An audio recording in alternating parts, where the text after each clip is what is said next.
Have you ever stared at a plumbing estimate and felt like you were trying to read ancient hieroglyphics? Yeah, you're definitely not alone. Welcome to today's Explainer. We're going to put on our financial detective hats and demystify a typical, kind of confusing plumbing document, literally line by line. The goal here is super simple. By the time we wrap up, you'll know exactly how to read between the lines so you're never blindsided by hidden home repair costs again. Okay, let's dive right into this anatomy lesson. We are going to move top to bottom through a standard quote, covering 1. Quote basics, 2. Labor and materials, 3. Diagnostics and code, 4. Hidden scope, 5. Contingencies, and finally, 6. The fine print. Section 1. Quote basics, setting the foundation. Before we even think about touching the dollar signs, we need a clear baseline. This means nailing down the exact scope of work, the expected timeline, and the warranty terms. Look, if a quote doesn't specify the exact problem they're solving or how success is actually measured, it's pretty much impossible to compare one plumber's estimate to another. I mean, if a plumber just writes, "fix sink," that leaves way too much open to interpretation. Are we talking about replacing the P-trap or rebuilding the whole faucet? We need an apples-to-apples foundation. It sets the ground rules so that when you get 3 different quotes, you're absolutely sure you're comparing the exact same proposed solution. Section 2. Labor and materials, decoding the core costs. Now, when you're evaluating labor, please don't assume all time is billed equally. A standard hourly rate might look fantastic on paper, but you gotta ask yourself, does it carry a hidden minimum charge, like a mandatory 2-hour minimum even if the fix literally takes 15 minutes? And what about drive time? Contrast that with a flat diagnostic fee or a base service charge, where you just pay a single flat price no matter how long the tech is under your sink. It's absolutely crucial to ask how many hours the job should take, and definitely check the fine print for standard hours versus emergency after-hours rates, because calling a plumber at 2 in the afternoon on a Tuesday, that's a totally different financial ballgame than a midnight weekend call. Next up, the hardware, the valves, the fittings, the replacement fixtures. There are actually 3 main ways you might be billed for this stuff. Are they itemized individually at retail price, grouped together under a vague umbrella term like plumbing supplies, or is it a cost-plus model, meaning you pay wholesale cost plus, say, a 20% markup? So if a specific brass fitting costs the plumber $100, under a 20% cost-plus model, you're paying $120. To keep your costs under control, negotiate a capped materials budget, and definitely confirm if you get to approve specific fixture brands before they're installed. You do not want to be expecting a high-end designer faucet and wind up paying top dollar for some basic builder-grade substitute just because the materials line item wasn't specific enough. Section 3. Diagnostics and code, the investigation and the rules. Let's decode a major piece of industry jargon, the diagnostic fee. When you've got a mystery leak, plumbers use some pretty cool specialized techniques. They might run a high-def camera down a sewer line or pump non-toxic smoke into your pipes to see where it escapes. But here's the catch. Identifying a massive tree root blocking your pipe, that's just the diagnosis.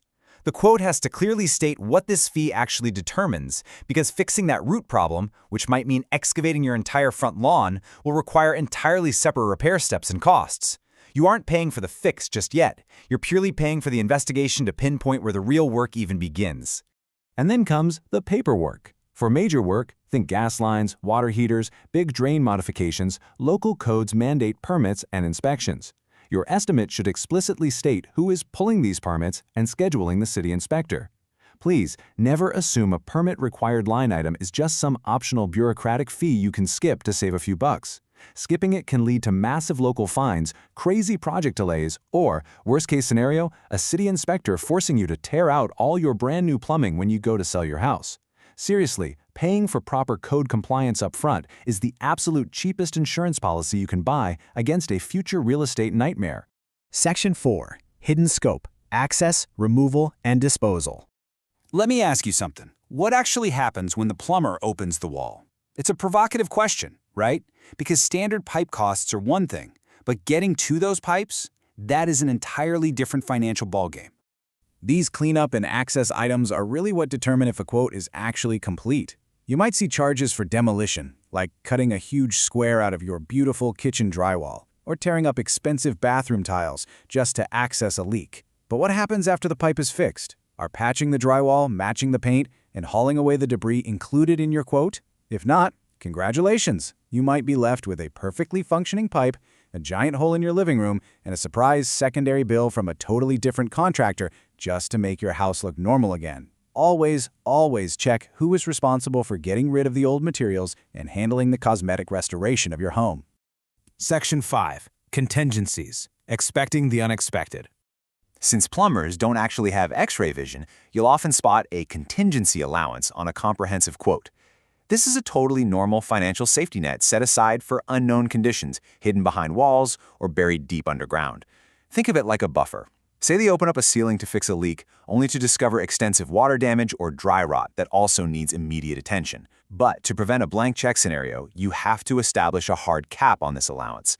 You need to know exactly what kind of discovery triggers this extra billing, and how those specific funds will be utilized. That's how you maintain ultimate control over your final budget. So grab a pen, you want to hunt for these specific industry red flags on your document: allowance, estimated, maybe required, or additional charges if discovered. When you see these phrases, you need to ask the plumber to define the decision points. A really good quote explains exactly how you'll be notified before any of this extra allowance draining work is performed. It should be a collaborative process. The plumber stops work, shows you the newly discovered issue, and gets your explicit verbal or written approval before moving forward. Section 6. The fine print. The final details. Let's run through these last few checks. Look closely at how sales tax and travel mileage are handled, because those can subtly inflate your bottom line. Pay special attention to payment terms, often called net terms in the biz, so you aren't caught off guard by heavy upfront deposit requirements or surprise demands for final payment before the system is even fully tested. And here's a highly overlooked, absolutely brilliant detail to check: the warranty start date. Does the guarantee on your new plumbing start the day they lay the first pipe, or on the date the entire project is completed and successfully passes inspection? That tiny timeline distinction can save you thousands down the road if a part fails in year 2. When you're comparing quotes, remember that you absolutely must insist on an apples-to-apples scope. Honestly, a higher upfront quote is very often a much better value because it transparently includes things like proper disposal, thorough testing, required city permits, and rock-solid warranties. The cheapest quote might simply be omitting the drywall patching, excluding the cost of the actual fixtures, or drastically understating the required labor time just to get a foot in your door. By the time they add on all those necessary extras via change orders, that bargain basement quote almost always ends up being the most expensive option on the table. So I'll leave you with this. Are you ready to question your next quote? Look, never be afraid to ask a reputable plumber for a brief, written explanation to translate any confusing line items into plain, everyday language. Before you sign on the dotted line, you should know exactly what's included, what's optional, and what could change once the wrench actually hits the pipe. Is that cheap quote really a bargain, or is it just a massive bill in disguise? Thank you for hanging out with me for this explainer, and happy sleuthing!